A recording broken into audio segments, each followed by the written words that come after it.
अनन्य प्रेम की प्राप्ति के लिए अब हम साधन बताते हैं। बाबा कह रहे हैं पहले अपने इष्ट देव की बाह्य मूर्ति सेवा विराजमान करनी चाहिए, या नाम सेवा विराजमान करनी चाहिए, और उस बाह्य सेवा को साक्षात समझ करके करना चाहिए। साक्षात समझकर, साक्षात विराजमान है ऐसा भाव। बाह्य पूजा के साथ साथ मानसिक सेवा का बहुत बड़ा योग है, और यह बाह्य सेवा से ही मानसिक सेवा प्रारंभ हो जाती है।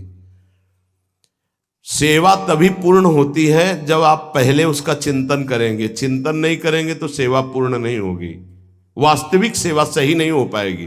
पहले आज श्री जी को कौन सा पोशाक धारण कराना है, कौन सी पत्रावली करनी है, और कैसे केशपाश समा, आज कौन से कुंडल, अच्छा ऐसे कुंडल, ऐसे ऐसे, और आज भोग में क्या क्या, ये भोग में ऐसे श्री जी यहाँ विराजमान होंगी, ऐसे होगा, ऐसे छत्र होगा, ऐसे भोग लगेगा। पूरी मानसिक चिंतन होता है, फिर वो सेवा प्रगट में होती है। तो प्रगट सेवा ही मानसिक सेवा में पहुंचा देती है। पूज्य बाबा कह रहे गोपी जनों की तरह प्रेम प्राप्ति के लिए सबसे पहले अपने इष्ट का चयन और इष्ट की अनन्यता। इष्ट की अनन्यता, इष्ट की अनन्यता में आ गया अपने इष्ट का नाम जपना, अपने इष्ट का मंत्र जपना, अपने इष्ट का ही गुणगान करना, अपने इष्ट के विषय में ही सोचना, ये सब आ गया। फिर इष्ट के श्री विग्रह की, मूर्ति की, छवि की, नाम की सेवा विराजमान करना, और जैसे गृहस्थ है तो जितने याम कर सके, जितना कर सके, लेकिन अगर विरक्त है तो 8 पहर की सेवा। हमारे पास और कोई काम नहीं, हमारी जिम्मेवारी है 8 पहर की सेवा।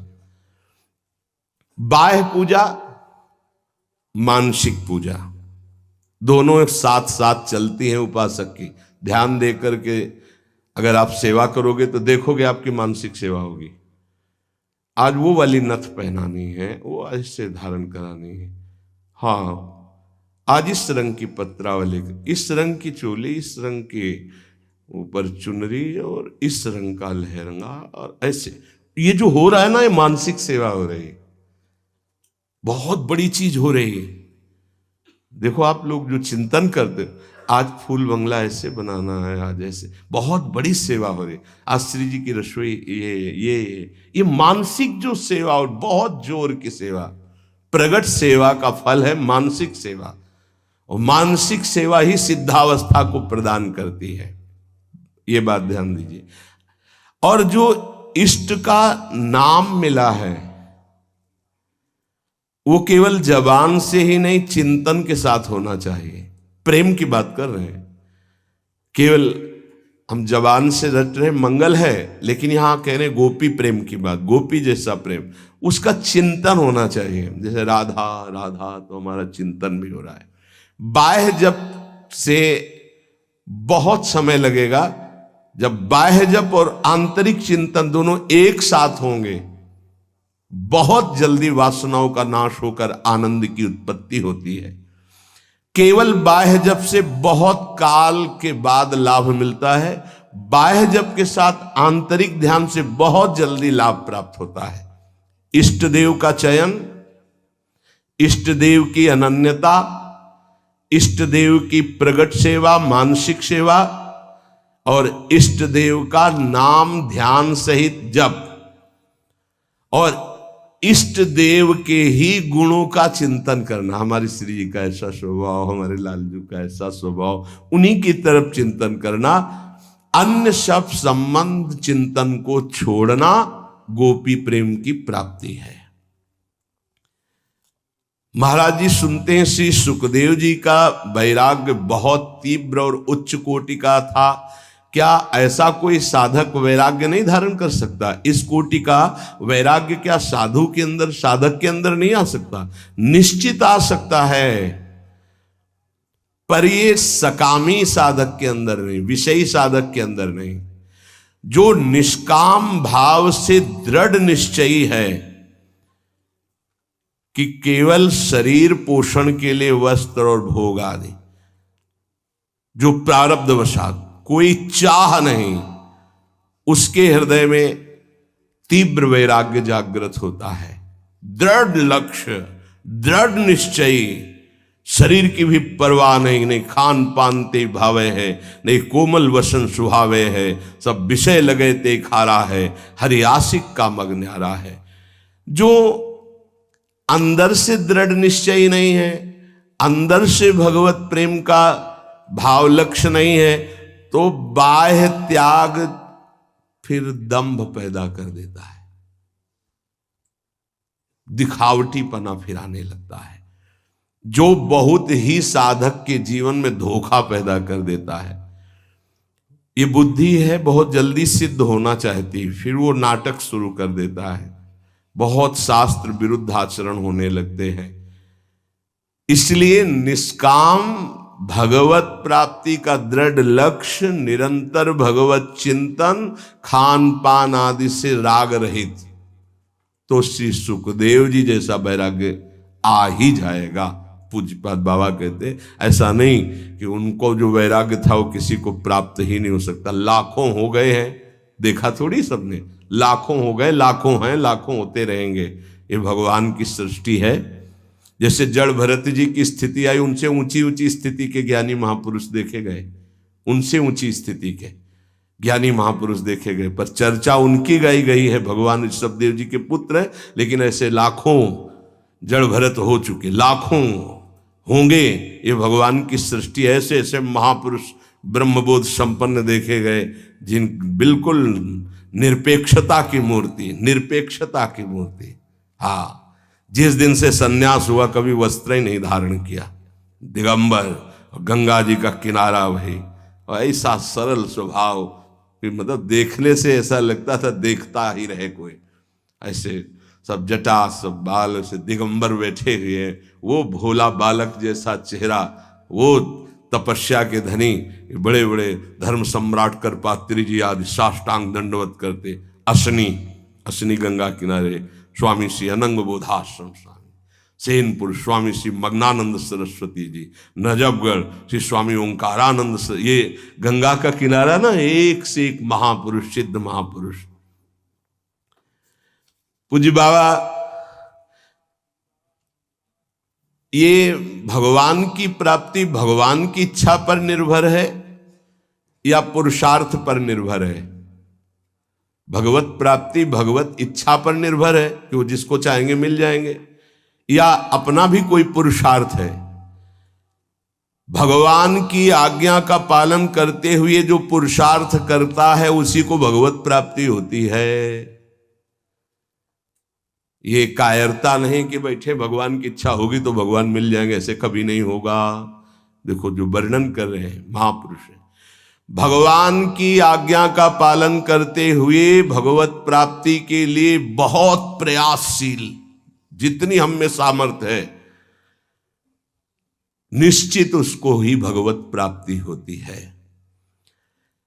जिसका जितना तीव्र पुरुषार्थ होगा उसका उतना ही भगवत कृपा उसके ऊपर उतरेगी। पुरुषार्थ अत्यंत आवश्यक, रात दिन जो लगे हुए। सिद्धि असिद्धि में सम रहना है भगवान की इच्छा की बात है, ये छोड़ दो भगवान पर। फल की सिद्धि असिद्धि में हमारा प्रयास पूरा रहेगा, उसी को भगवत प्राप्ति होगी। सिद्धि असिद्धि में सम रहो, लाभ मिला कि नहीं मिला, फायदा हुआ कि नहीं, इस पर सम रहो, इस पर ध्यान मत दो। तुम पुरुषार्थ करते रहो, प्रयास करते रहो, निश्चित तुम्हें भगवत प्राप्ति हो जाएगी, पक्का। देखो ये पूरे जीवन की यात्रा की बात है, 4 दिन में सुधरने वाले नहीं हैं। विश्वास हमारी बात पर करना, ये कोई छोटे मोटे शत्रु नहीं है, नहीं तो तुम्हारी साधना फिर ढीली हो जाएगी कि 2 साल हो गए, अभी तो हम काम विजयी नहीं हुए, क्रोध विजयी नहीं हुए, अभी हम लोभ विजयी नहीं हुए, मोह विजयी। छोड़ो ये सब बातें, तुम भजन का पुरुषार्थ करो, जैसी स्थिति है वैसे शांत रहो, शांति से ये नष्ट हो जाएंगे। निरंतर भगवान के स्मरण में लगे रहो। भक्तों की ये मान्यता फल पर होती है कि भगवान जैसा चाहे, लेकिन पुरुषार्थ पर नहीं। हमें जो समय, जो दिनचर्या, जो भजन, उस पर हम कायर बन करके नहीं बैठेंगे अब जैसा भगवान, नहीं। उसके लिए हमें जो गुरुदेव ने आज्ञा करी, जो दिनचर्या, जो भजन, उस पर तत्पर रहेंगे। आप बहुत जोर देते हैं भजन पर, तो भजन किसे कहते हैं? अर्थात हम किसको माने कि भजन हो रहा है? उत्तर, अंतःकरण में निरंतर अपने इष्ट का गाढ़ चिंतन होना भजन कहा जाता है। अंतःकरण शब्द बोला है, यहां से गाढ़ चिंतन होना, निरंतर भजन कहते हैं, जिसे भगवदाकार वृत्ति, उसे भजन कहते हैं। दूसरा भजन का अर्थ है सेव्य को सुख पहुंचाना, सेवा, भज धातु सेवायाम। उपासक दो ये बातें पकड़े रहता है, उसे भजनानंदी कहते हैं। अंतःकरण से अपने इष्ट का गाढ़ चिंतन, वो रूप का हो, नाम का हो, मंत्र का हो, और शरीर से प्रकट सेवा में प्रतिपल लगे रहना, ये दो वृत्ति जिसके अंदर है वो भजनानंदी है।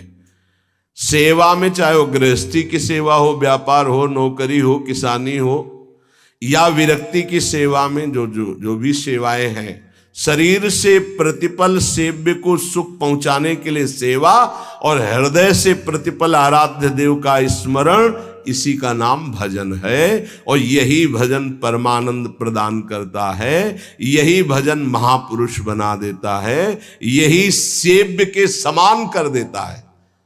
प्रभु सेव्य है, प्रभु के समान कर, ब्रह्मविद ब्रह्मयु भवति। तो भजन क्यों करना चाहिए? अपना कमाते हैं, खाते हैं, जी रहे हैं, क्यों भजन करें? भजन इसलिए करना चाहिए कि हम अवगुणी हैं जन्म जन्मांतर से, अवगुण छोड़ने के लिए। हमारे अंदर बड़ी नीच वासनाएं हैं, उन वासनाओं का नाश करने के लिए। हम बड़े हीन विचार वाले हैं, उन विचारों का नाश करने के लिए। हमें हर तरफ से दुख ने घेर रखा है, उस दुख का नाश करने के लिए, जन्म मरण से छूटने के लिए ये हमें भजन करना है। हम जिसका भजन करते हैं उसके सारे सद्गुण हमारे अंदर आ जाते हैं। अतः हमें नाशवान वस्तु व्यक्ति का भजन नहीं करना, अविनाशी का भजन करना है। वो है श्री भगवान। भजन करने से सबसे बड़े भगवान है तो सबसे बड़ा बन जाता है। ये दीनहीन विचार, ये दुख, ये दुविधा, ये संशय, दरिद्रता, जन्म मरण, ये सब कूड़ा करकट खत्म हो जाता है। इसलिए भजन करना अत्यंत आवश्यक है। भजन करना अत्यंत आवश्यक है। इससे विशेष लाभ क्या होता है? भजन से विशेष लाभ यह होता है कि जहां से हम बिछुरे थे वहीं हम पहुंच जाते हैं। कहां से बिछुरे हैं? प्रभु से। ममैवांशो, कितना गलत हो गया है। भगवान ऐसा लगता है कोई और है, और संसार लगता है ये मेरे, और वो के ममैवांशो, वो मेरे पिता है, मेरे स्वामी, मेरे प्रीतम, मेरे सब कुछ, और उनको मैं भूल गया। ये बात जानने के लिए जब हम भजन करते हैं तो हमारे हृदय में आ जाता है कि हमारे प्रभु हैं। फिर जो सुख प्राप्त होता है वो कभी किसी लोक और भोग में नहीं प्राप्त हो सकता। प्रेम स्वरूप हमारे इष्ट है तो हमारा प्रेम स्वरूप जागृत हो जाता है। भजन का लाभ है भगवान से बिछुड़े थे भगवान से मिल जाना। अगर भजन ना करे तो, पहले कहा भजन क्यों करना चाहिए, अब कह रहे हैं अगर भजन ना करे तो, अगर भजन नहीं करोगे तो विषय फंसा लेंगे, काम क्रोध लोभ मोह मद, और तुम्हारी दुर्गति कर देंगे। ये क्षण भंगुर विषयों का चिंतन होगा, क्षण भंगुर विषयों का भोग होगा, तो तुम्हें एक क्षण भी सुख का अनुभव नहीं होगा, दुख ही दुख तुम्हें घेर लेगा। अतः निरंतर भजन करने के लिए इसीलिए कहा जाता है कि कोई विषय चिंतन न बने, कोई विषय क्रिया ना हो, कोई विषय हमें दुख में फंसा ना पावे। सबसे बड़ा लाभ निरंतर भजन है। भजन करने का अधिकारी कौन है? बहुत बड़े ज्ञानी प्रश्नकर्ता श्री अखंडानंद सरस्वती जी। भजन